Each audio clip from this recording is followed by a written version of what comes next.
You're listening to the Actors Resource with Alice Kwong, a podcast for actors and improvisers, with interviews from entertainment industry experts.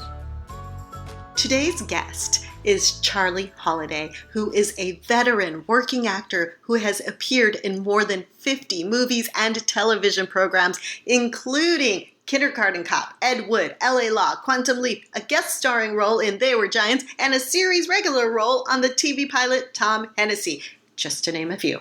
In addition to his film and television work, Charlie has acted and directed in a wide range of stage productions. He is a member of Actors Equity Association and SAG-AFTRA and served as an elected member of the SAG-AFTRA Executive Council for many years. Since returning to Northern California, Charlie acts as the liaison between SAG-AFTRA and many of the Northern California film commissions. He also serves as a member of the Indie Outreach Campaign, SAG-AFTRA's national outreach program to independent filmmakers. Charlie is also a partner in the Sacramento area's premier casting company, Media Casting Group.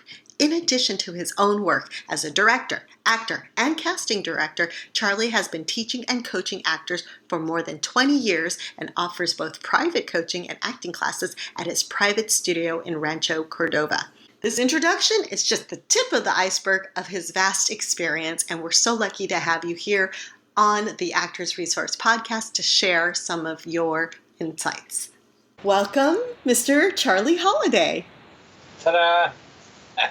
So, with your extensive experience as an actor, what would you say to start this podcast off for beginning and intermediate actors? What would you say is an actor's most important tool? I would say a good headshot, a good professionally done 8x10. I've never in 50 years been asked for an 8.5 by 11 in my resume. It's the industry standard. Color. If I see a black and white shot, I say, oh, they haven't worked in 5, 6, 7 years probably. Because it used to be the color was so expensive. It's like a couple of bucks a shot. And when I was in LA, I would go through 1,500 shots a year, so that could get a little expensive. Yeah. But then digital came along, and now color is actually cheaper than black and white.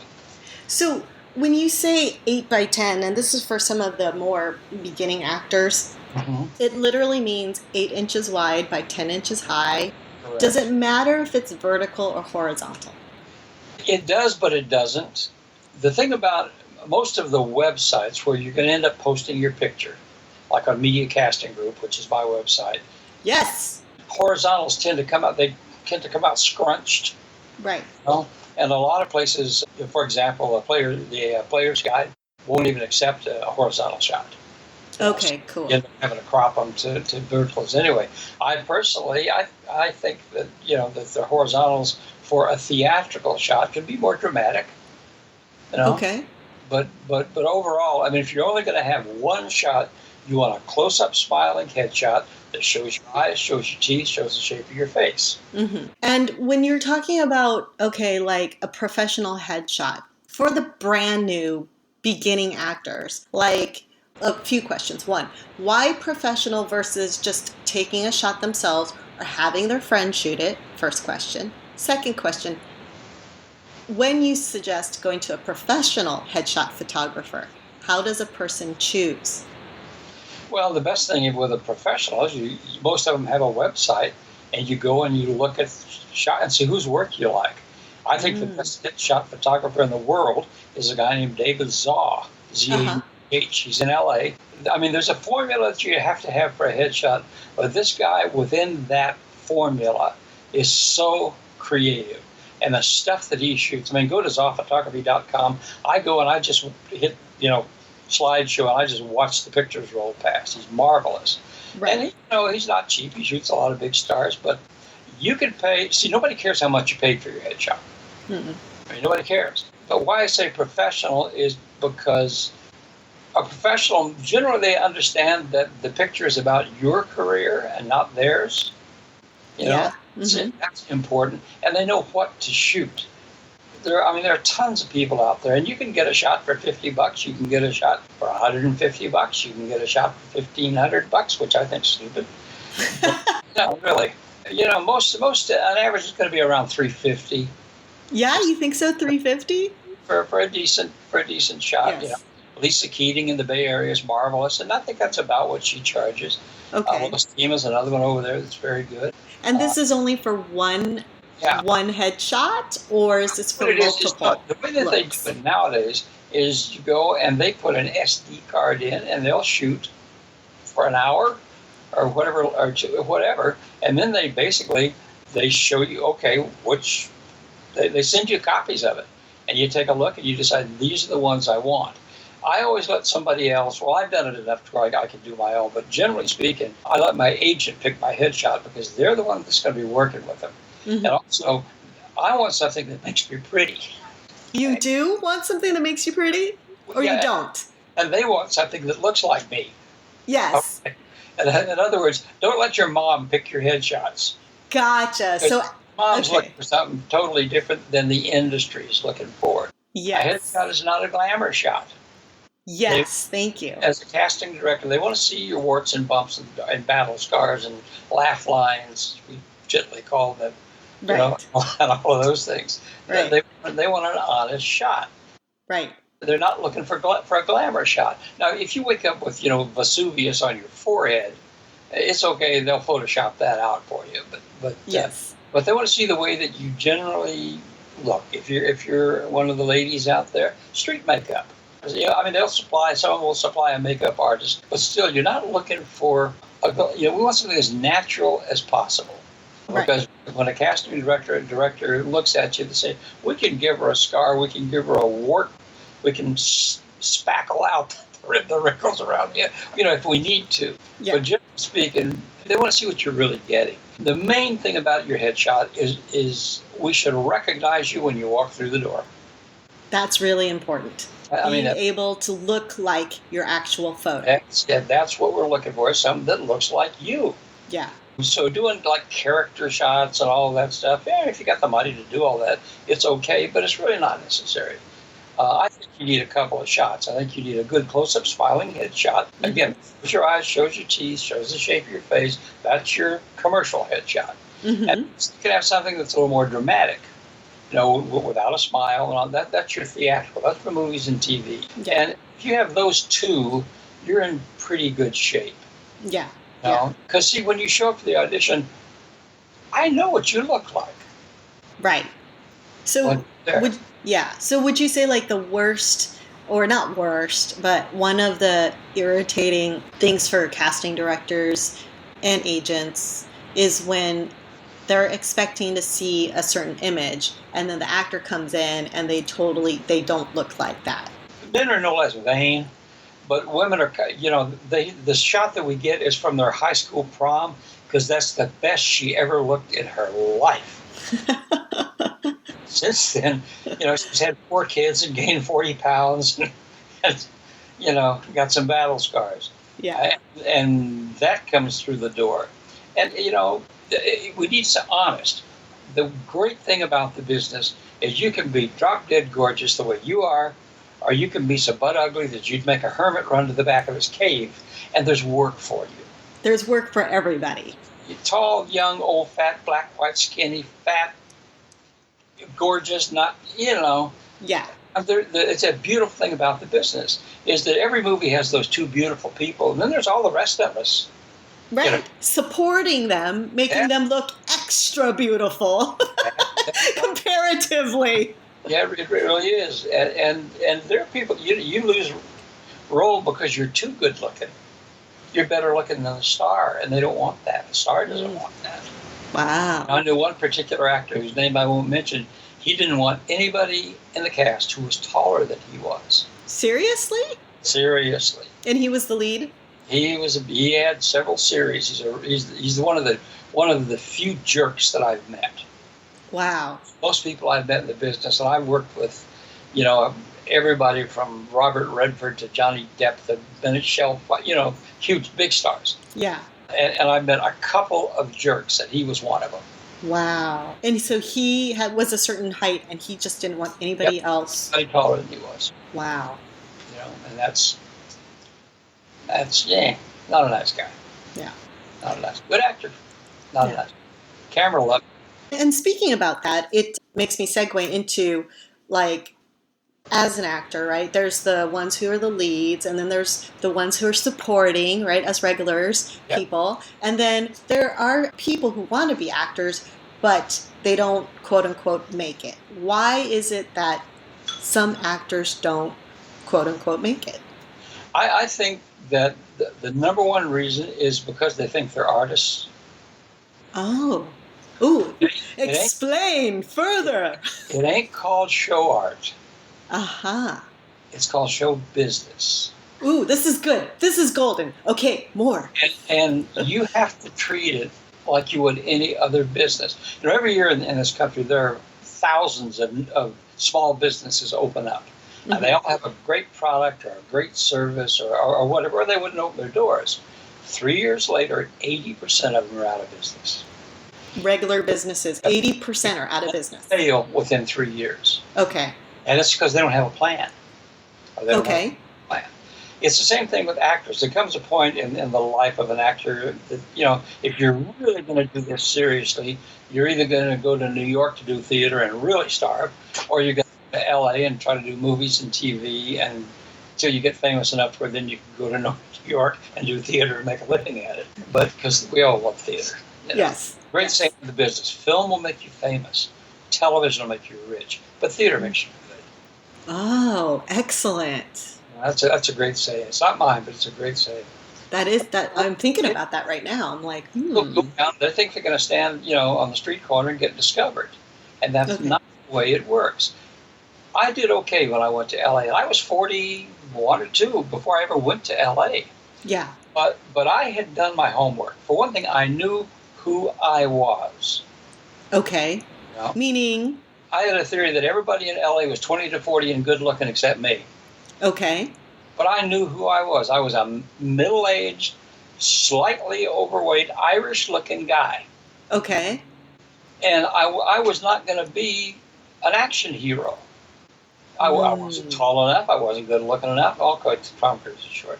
I wasn't athletic enough, So I knew I was always going to be the guy that I want. In fact, I wanted to be the guy that lived next door to the star on the scene. Mm-hmm. I want to be that hard-boiled police lieutenant that at the beginning of the episode I call these two beautiful people in, and I chew them out about something, then I kick them out on the street, and they run around and do all that heroic stuff. And then at the end of the episode, they come back into my office, and I begrudgingly admit that they did a pretty good job. Yeah. And then we go to the bar, and I tell that joke. And I do that for 4 years, and I never do anything else. So I always knew that I was going to be a supporting guy. I was going to be a character guy, and I'm totally okay with that. I'll play every priest and cop and grocer and stuff that comes down the pipe. Because unlike most people who went to L.A., I knew who I was. And I sought out when I got there the casting directors that cast the kind of shows. Mm-hmm. My money was going to be in the cop shows, the medical shows, the courtroom shows, because they use lots and lots of guest cast. Mm-hmm. So just to reiterate real quick, you were able to go down to LA in your 40s and get work because you were able to see yourself, get your ego, or not even ego, but just a wish of being somebody different. You didn't have that. You just accepted yourself for who you were. I accept, this is the thing I tell my students. If there's something you don't like about yourself that you can reasonably change it. Okay. So you say, God, I need to lose some weight. Well, to lose 20 pounds or something, that's reasonable. To try to lose 100 pounds is pretty damn difficult. Yeah. It can be done. There's nothing I can do that's going to make me taller. Right. Like a couple of inches in the shoes, like Arnold Schwarzenegger does. But other than that, I am not the height that I am, and that's the way it is. Yeah. And then you went and you took that information about yourself and you followed up with casting directors in LA that you knew worked with and cast that type. Cast the shows, because there was one of me in everything. Sure, yeah. I wasn't the star of the show, but there was one of me in everything. Yes. And I'm very proud of the fact that when I was in LA, I was there for 15 years. I didn't have a second job. That's amazing. You say, ask an actor, what do you do? I'm an actor. Really, which restaurant do you work at? Yeah.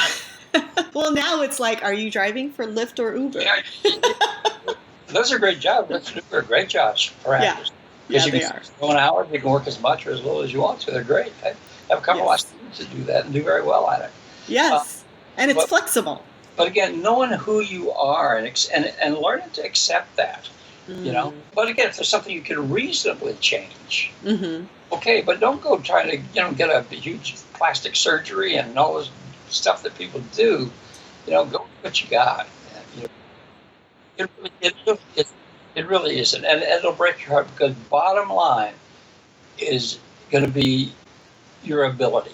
And do I like to work with you? Your ability, like your acting technique and talent. Chops. To get cast, once you're cast, you got to be able to produce. Yes. And do I want to work with you? And do I want to work with this person? There are people that will come into an audition, and the minute they come in the door, I'm thinking, God, I hope they're good. Oh, no. But no, because they just have an ease about them, an aura about them. Okay, gotcha.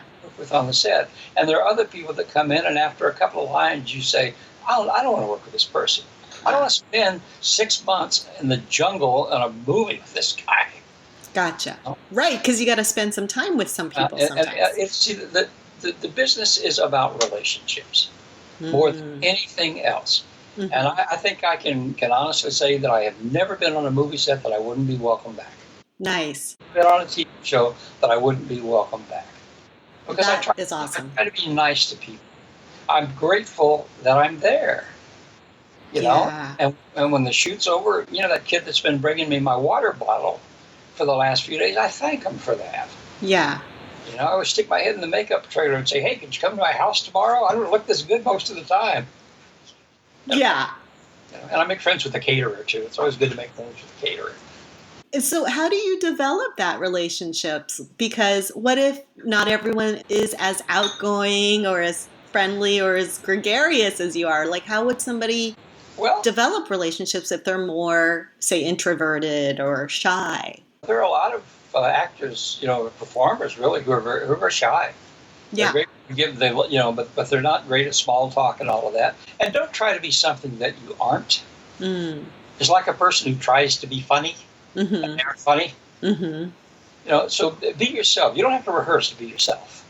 But the main thing is it's how you look at other people. Okay? For example, when you go to an audition, go into the room expecting to like the people that are in there. Nice. Most casting folks are pretty good people. They're not the adversary. When you come through the door, I'm hoping you're the answer to my prayer. That's what you're thinking as the casting director. God, I hope she's perfect. Because then I can move on to the next job. Yeah. And other people that come in, they're not at ease or they have an attitude. And that just doesn't work. Yeah. To your big star, then you get away with some stuff. But it really just doesn't work.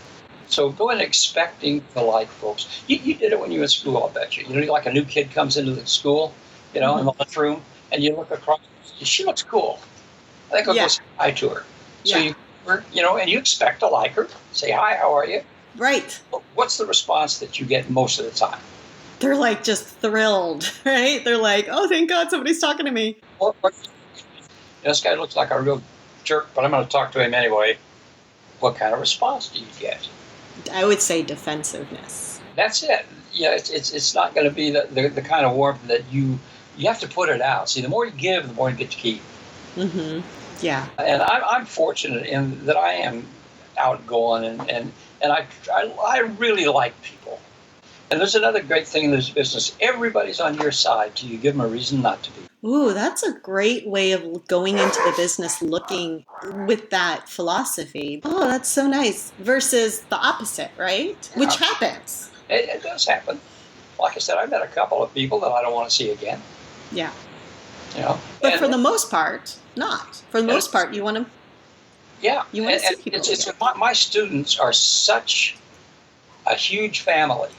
Because I really don't advertise unless I'm doing something like this. Yes. All my students come from a referral from other students. Nice. And nice people tend to know other nice people. Yes. And so consequently, that's the kind of people that they attract to me. Everybody comes in the door, gets a hug. Over here, everybody with their, everybody comes through. All the students come in with their arms open because they know Charlie's going to hug them. In or out of here. And then they're all hugging each other because they all become very good friends. Your school is like a family because everyone's generally nice because nice people know. And see, nobody's allowed to be rude.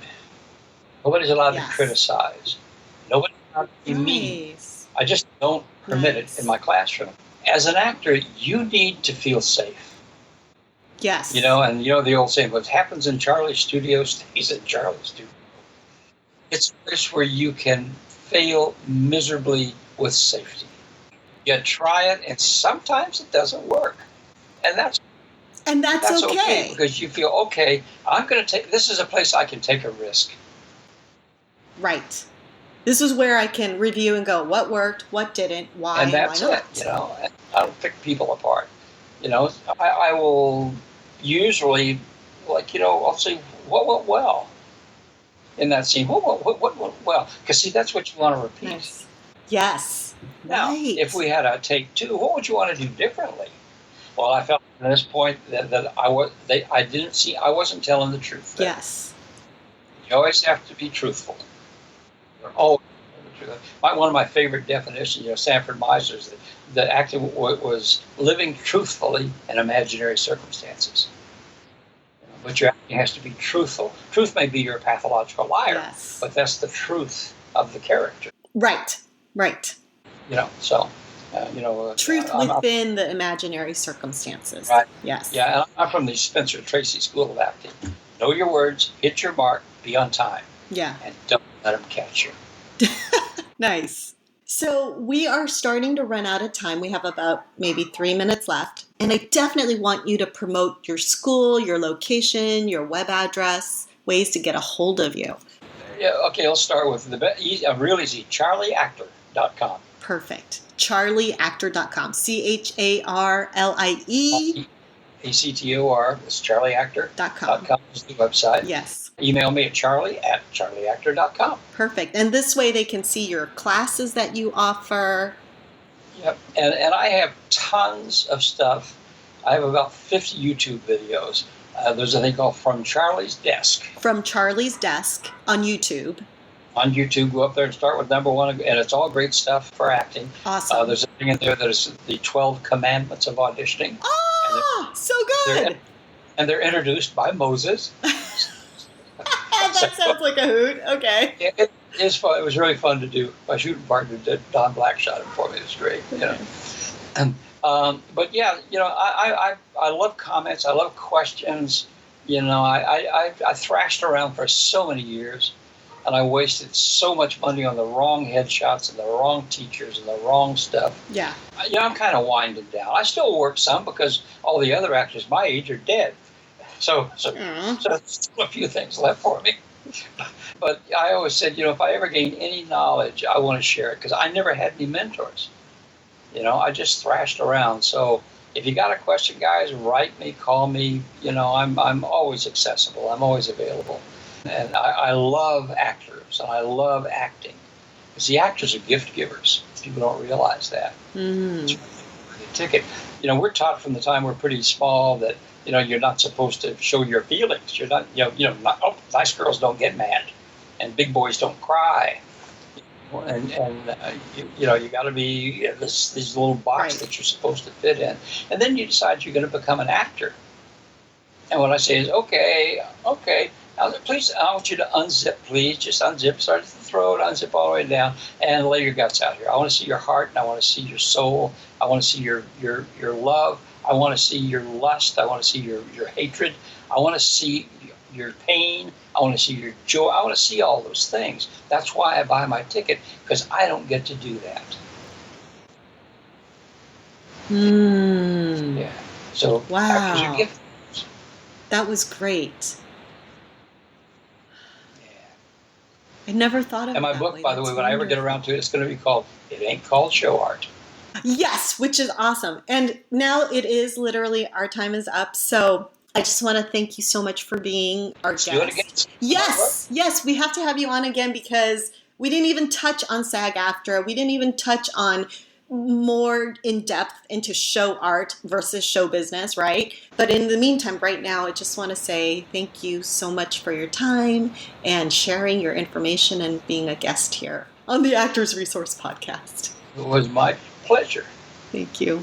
And thank you so much for listening to the Actors Resource Podcast. Please email me if you have any questions or suggestions on topics that you would love to hear. And my email address is holla@alicekwongactor.com. That's holla, HOLLA, @alicekwongactor.com. Thanks. Bye.